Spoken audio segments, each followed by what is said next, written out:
Sa kaldero ng buhay, may mga sangkap na hindi mo inaasahan.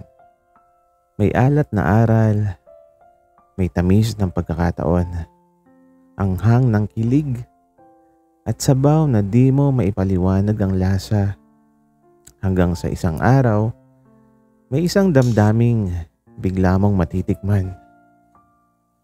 Hindi mo inihanda, naluto na lang ng tadhana.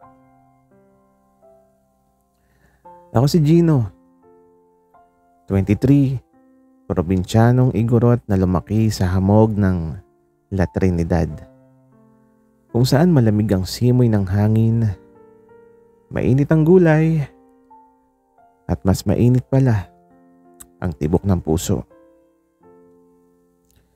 Nag-aaral ako ng agriculture habang nagpa-part-time sa isang maliit na karinderya malapit sa strawberry farm. Hindi bongga, hindi sosyal, pero legit ang luto. Pinaka-bestseller namin, nilagang baka. Mainit, malasa, at pampalakas ng loob kapag giniginaw ka na sa buhay. Pero isang araw, may bagong sahog na pumasok sa mundong tahimik. Si Popoy. Nagpupungay ang mga mata niya, matangos ang ilong, at ang ngiti na parang araw sa bukid. Napakaaliwalas at medyo nakakasilaw. New student daw mula sa Maynila. Nag-OJT sa local farm cooperative. At ang tanong ng lahat, bakit parang artista na napadpad sa La Trinidad? Unang kita ko pa lang sa kanya, may nagsabing boses sa isip ko, Gino, mukhang may nilaga kang hindi sinasadya. Pumasok siya sa karinderya habang pinupunasan ko ang mesa. Suot niya gray hoodie, naka-roll up sleeves. At di ko alam kung dahil ba sa lamig, pero halata ang build niya. Hindi naman ako bastos tumingin. Appreciative lang. Matured admiration, ganun. Umupo siya at ngumiti. Pares ng nilaga, boss. Yung madaming sabaw, wika niya. Sige. Yung special namin may extra pogi. Wika ko naman. Bigla siyang tumawa. Kasama sa recipe yun? Tanong niya. Kasama kung willing ang magluluto. Wika ako. Natawa kami parehas, walang awkward, walang mali siya. Parang natural lang, parang dalawang unanong nag-uusap sa strawberry field. Habang kumakain siya, napansin kong titig na titig siya sa bowl na parang may sentimental backstory ang nilaga. Napakunot ang noo ko. At ang sabi ko, may problema ba sa sabaw? At ang sagot niya, wala. Naalala ko yung luto ni mama. Ngayon ko ulit nalasahan yung ganong init eh. Bigla ako natahimik. Hindi ko alam kung sabaw ba o sa sinabi niya, pero may humaplo sa dibdib ko. At ang sabi ko, di buti, natikman mo ulit. At etong ngumiti siya, yung ngiting gwapo lang, yung ngiting totoo. Nang magbabayad na siya, bigla niyang sinabi, Gino, pwede mo ba akong turuan magluto ng nilaga minsan? At eto, nagkibit balikat ako. Sabi ko naman, depende kung marunong ka bang sumunod sa instructions. At ang sabi niya, pag ikaw yung mag-i-instruct, mukhang oo. Napalingon ako. Aba, smooth. Pagkatapos niya umalis, nakatayo ako sa counter, hawak yung bayad niya. Malamig ang hangin sa labas, pero bakit parang umuusok yung tenga ko? At ang sabi ng isip ko, Gino, nilagyan kaya ata ng sangkap na wala sa recipe. Hindi ito kwento ng selosan, hindi ito kompetisyon. Walang drama, walang agawan, simple lang. Kasi minsan may mga taong darating sa buhay mo na hindi para guluhin ka, kundi para kulayan ang kumukulong sabaw ng araw mo. At mukhang may bagong lasa akong matutuklasan.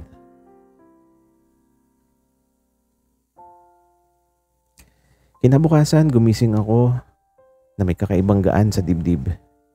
Hindi yung parang kinikilig, well siguro slight, pero higit sa lahat, parang may mainit na sopas sa puso ko na di ko matukoy kung anong flavor.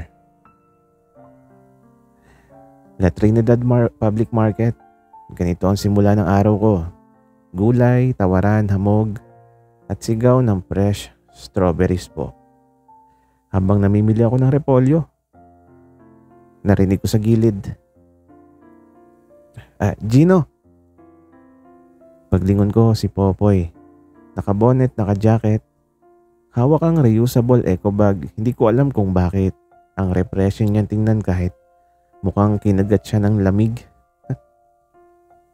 At ang sabi ko, bakit parang lalaban ka sa Baguio Blizzard? At ang sagot niya, preparation. Di hawak ng lamig ang isang taong handa. At ako naman, sabi ko, wow, hugot weather forecast. Humalakak siya tapos sabay kami naglakad sa gulayan section. So, kailan yung cooking lesson ko? Tanong niya sa akin. Wala ka bang klase? Sabi ko naman. Wala, ikaw yung schedule ko ngayon eh. Wika niya. Napatigil ako. Hawak-hawak ko yung sayote. Ganun pala yun. Wika ako. At ang sabi naman niya, ganun pala to. Tahimik lang pero may something. Hindi awkward, hindi mali siya. Parang may invisible confirmation na pareho naming nararamdaman ang komportable sa isa't isa. Habang pumipili kami ng patatas, may tindera na biglang nagsalita. Ay, bagay kayo. Bagong kasal po. At ang sabi ko, hindi po. Si Popoy nakangiti. Tapos sabi niya, practice lang po tita. Namula ako, hindi dahil sa offend, kundi dahil bakit parang fit sa tenga ko. Nagpatuloy kami sa palengke na parang normal.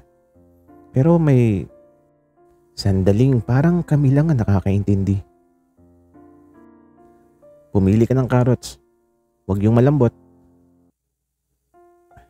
May alam ba akong ibang malambot? Popoy, gulay yung sinasabi ko. Oo na, gulay. Tawa ko ng tawa. Natural lang, walang pilit. Parang matagal na kaming magkaibigan. Nang bitbit na namin lahat ng ingredients, bigla siyang humarap. Seryoso ng konti. Gino, salamat pala kahapon . Para saan, Popoy? Sa sabaw, Gino. At sa pakiramdam na welcome ako dito. Hindi ako ready sa biglang sincerity. Kaya ang sabi ko, walang anuman, Popoy. Lahat naman welcome sa nilaga. Hindi ako nagsasalita ng nilaga, Gino. Popoy, alin ba? Sa'yo, Gino. Saglit ako natahimik, walang kilig, na sobrang OA, yung sakto lang, yung parang marahang nilagay na asin sa sabaw, pero biglang sumarap. Naglakad ulit kami, tahimik muna tapos bigla siyang nagsalita. Alam mo, Gino, feeling ko kapag marunong na ako magluto ng nilaga, may bagay na akong handang i-offer sa mundo. Napangiti ako. Mali. May i-offer ka na. Di mo palang nalalasahan minsan. Wika ko naman. Tumingin siya, gulat, curious. At ang sabi niya, ano? Lumayo ako ng isang hakbang, sabay sabing, sarili mo. Yun. Wika ko. Hindi siya nakasagot agad pero ngumiti siya. Yung ngiting parang nag-click ng puzzle sa puso. Habang palis kami ng market, ramdam ko. Hindi ito kwento ng pag-agaw. Hindi ito laban ng atensyon. Walang selosan. Ito yung kwento ng dalawang taong nagkita para maganap, hindi maagawan. At somewhere sa hamog ng La Trinidad, may nilagang hindi pa kumukulo. Pero unti-unti nang sumasarap ang sabaw. Kung may stage ang nilaga, ito yung part na sinangkot siya muna ang bawang at sibuyas. Yung moment na umaalingaw-ngaw na yung bango pero hindi pa buo ang luto. Ito na yon. Dinala ko si Popoy sa likod ng karinderya kung saan may maliit kaming open kitchen. Umuusok pa yung hangin sa lamig ng umaga. At kahit naka-jacket kami, ramdam na ramdam yung atmosphere. Hindi lang temperature, pati vibe. Una, hugasan ng karne, sabi ko. Parang relasyon dapat malinis bago simulan. Wika naman niya. Tama. Pero baka gutom ka lang. Wika ko. At eto ngumiti siya. Sabi niya, pwede ding gutom sa'yo. Napailing ako.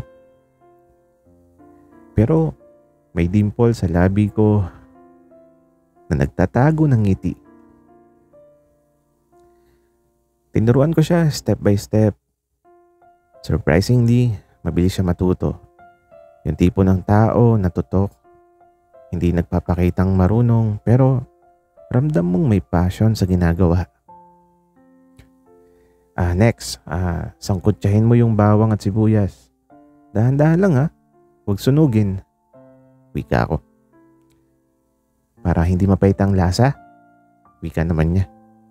At ang sagot ko, mismo. At ang sabi niya, ganun din pala sa puso. Huwag minamadali, baka pumait. Napalingon ako sa kanya. Seryoso siya. Parang hindi nilaga yung niluluto namin, kundi buhay. Habang sinasangkot niya yung bawang, tumabi ako para i-guide siya sa paghalo. Napansin ko na nakataas yung sleeve niya at nakita ko yung braso niyang hindi sobrang flex pero alam mong maalaga sa trabaho. Hindi ako bastos tumingin. Matured appreciation lang. Parang pagtingin sa perfect ripe strawberry, hindi pinipitas agad. Ina-admire muna. Pero inayos niya yung hawak sa sandok sabay bulong. Titigan mo pa. Matutunaw yan. Wika niya. Gulahin kita dyan, Popoy. Wika ako naman. At ang sabi niya, willing ako maging sahog. Grabe. Wrong move, Gino. Namumula ka na. Wika ako sa sarili ko. Habang kumukulo na yung sabaw, nagpahinga kami sandali. Umupo sa maliit na bangko, katabi yung taniman ng kamote tops. At ang sabi ko, akala ko clumsy ka sa kusina. Sabi naman niya, marami akong kaya. Hindi mo palang alam. At ang sagot ko, sample nga. At ang sabi naman niya, magpabango ng umaga ng ibang tao. Hindi ko alam kung attempt ba yon na maging assertive pero effective. Seryoso ko siyang tiningnan. At ang sabi ko, Popoy, hindi mo kailangan pagandahin yung umaga ng lahat. Yung tamang tao lang, sapat na. At eto naging tahimik hanggang sa magsalita siya sa boses na hindi nagpapakitang nagbibiro. Paano kung may isa na akong iniingatan? Wika niya. Hindi ako huminga saglit, pero imbes na mag-escalate sa awkward, ngumiti lang ako.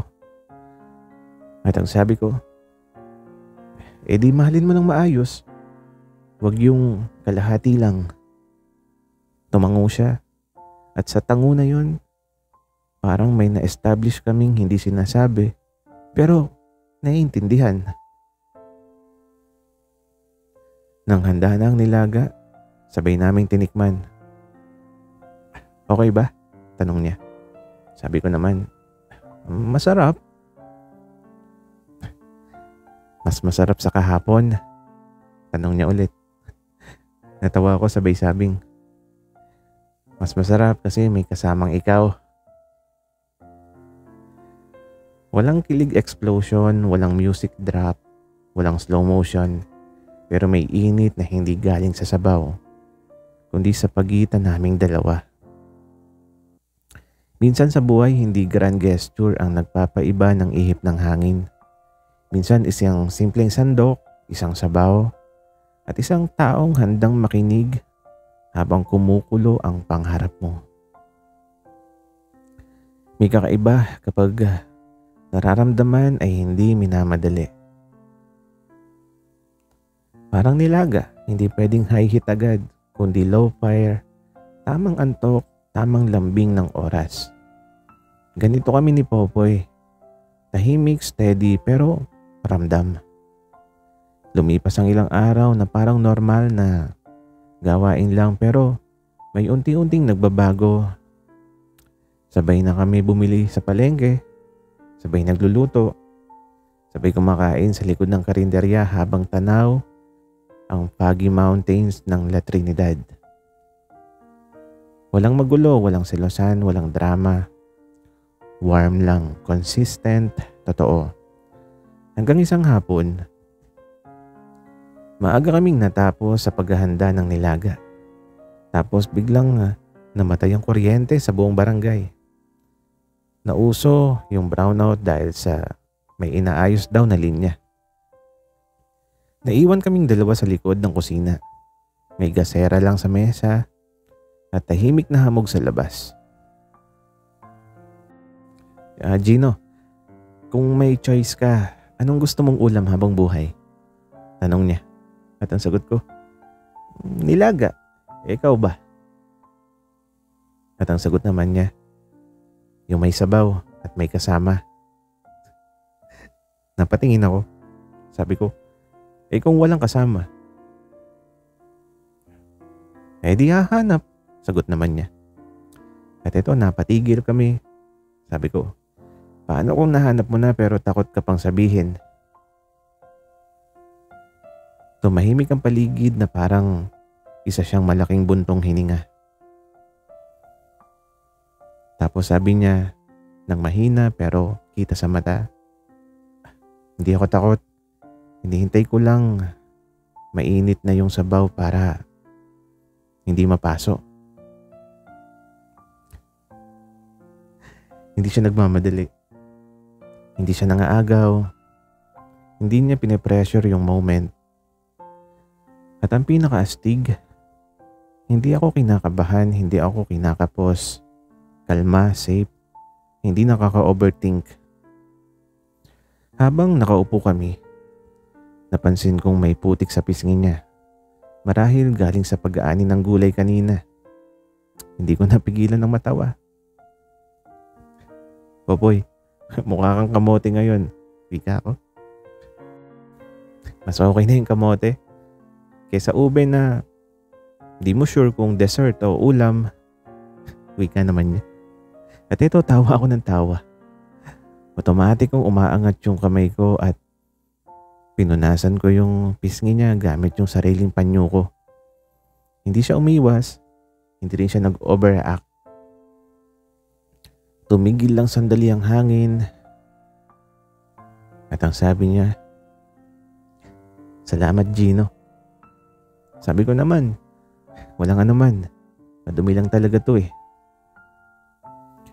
Pinilit kong gawing biro pero pareho naming naramdaman yung softness ng moment, yung unguarded, unfiltered, unscripted. Bigla siyang tumayo at sumandal sa counter. Ka-level ko ang tingin. Alam mo yung feeling na kahit brownout, hindi madilim, wika niya. "Ha?" Sagot ko naman.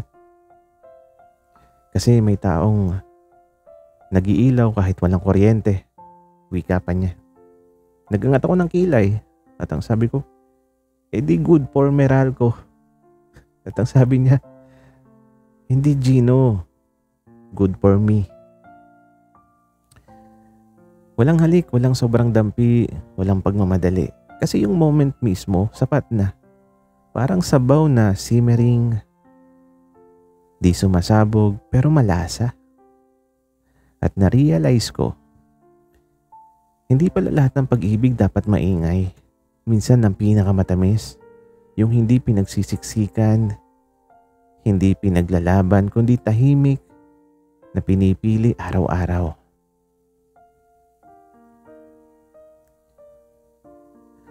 Sa pagluluto, hindi pwedeng diretso serve agad.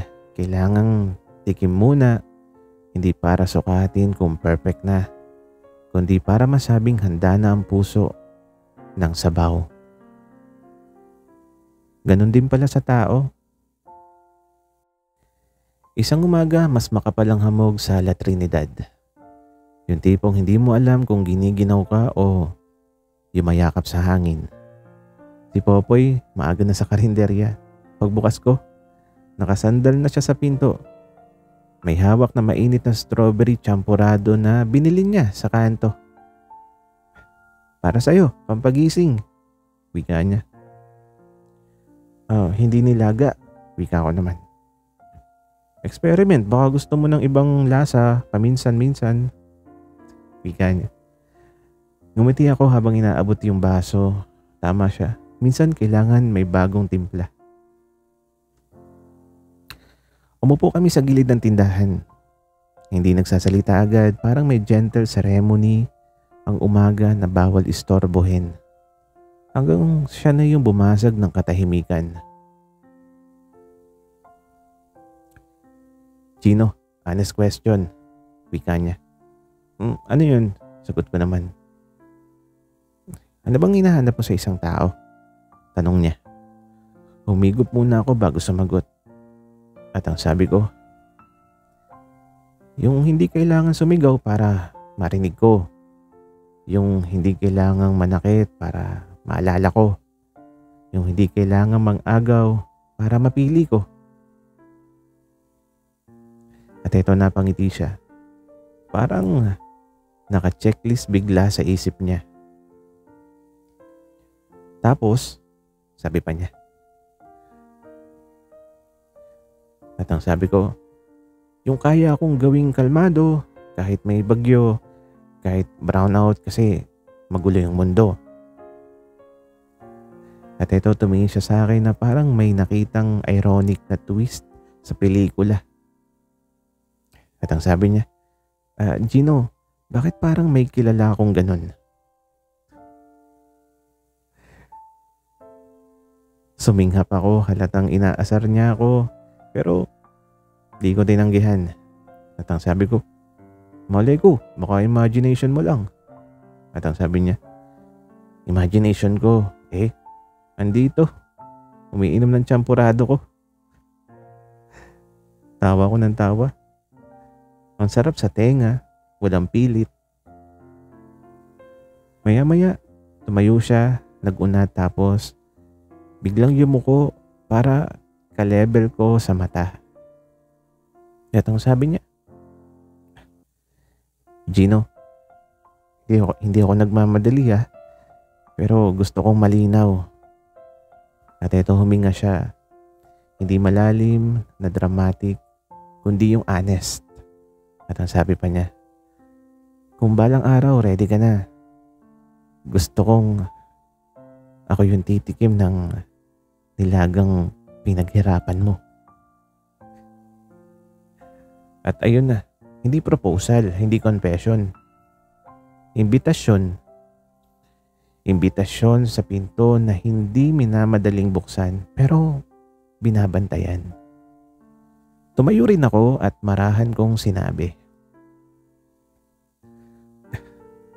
Popoy, lagi kang welcome tumikim. Pero tandaan mo, hindi nilaga ang pinaka-specialty ko. Wika ko. Tapos ito, nag-angat siya ng kilay. Ano? Sabi niya. Ngumiti ako, simpleng-simple. At ang sabi ko, yung taong inuuwihan sa dulo ng araw. Walang drum roll, walang giant moment, pero may buga ng hangin na parang nagsabing, ito na yun. Naglakad kami papasok sa kusina, sabay walwal ng banter. Paano kung maalat ako? Wika niya. Di dadamihan ng tubig. Wika ko naman. Kung kulang sa lambot. Wika ulit niya. Di hahabaan ng pakulo. Sagot ko. Kung kulang sa pagmamahal. Wika pa niya. Huminto ako at tiningnan siya. Sabi ko, imposible.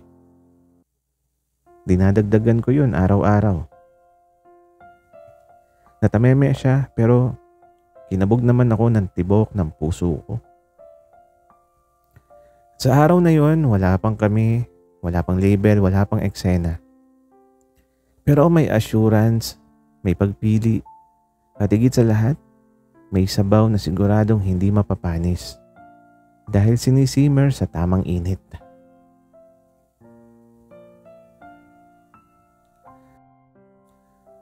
Umaga ulit sa La Trinidad, pero iba yung amoy ng hangin. Hindi lang hamog, hindi lang gulay, may bago, may siguradong dadating. Nasa kusina ako, hinihintay kumulo ang sabaw, hindi ako kinakabahan, hindi na nag-overthink. Kasi minsan sa buhay, hindi mo kailangan tumakbo papunta sa sagot. Lalapit na lang siya at uupo sa harap mo. At eksaktong ganon ang nangyari.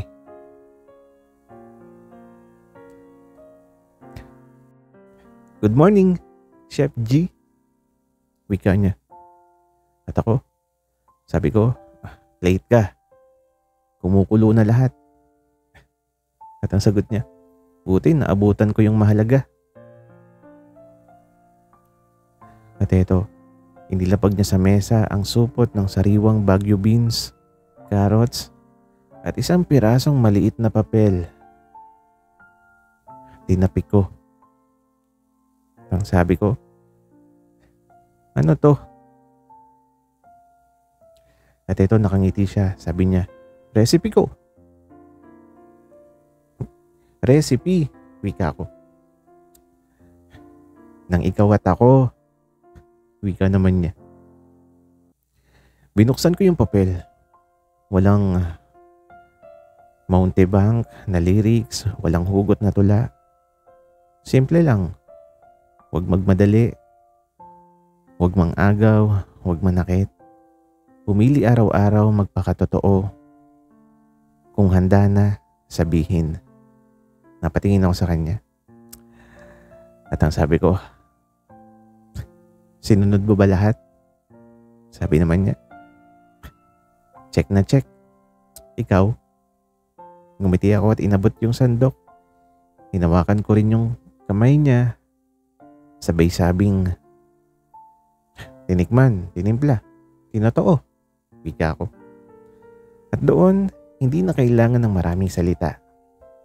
Habang kumakain kami ng nilaga na kami mismo ang nagluto, may katahimikan sa pagitan namin na hindi mabigat, kundi puno. At ang sabi niya,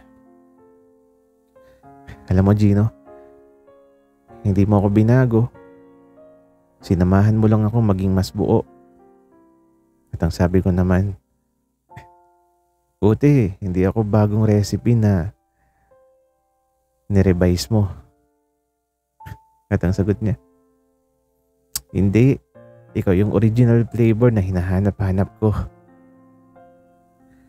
Nagkatinginan kami, walang kailangang patunayan, walang kailangang ipilit, natural at sigurado. So, pwede na ba akong umorder ng pangmatagalan? Tanong niya sa akin. Ilang servings ba? Wika ako naman.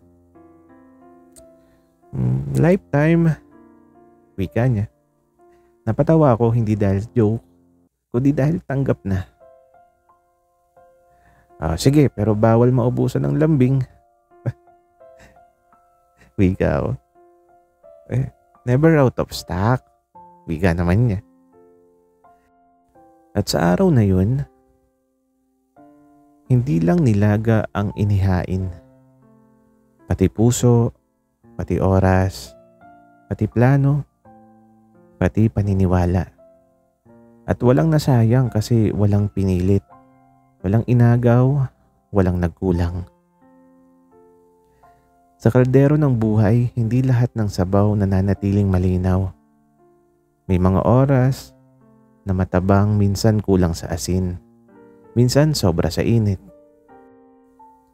Pero kapag ang nagluluto ay marunong maghintay, marunong tumikim, marunong pumili, ang sabaw hindi lang magiging masarap, magiging tahanan.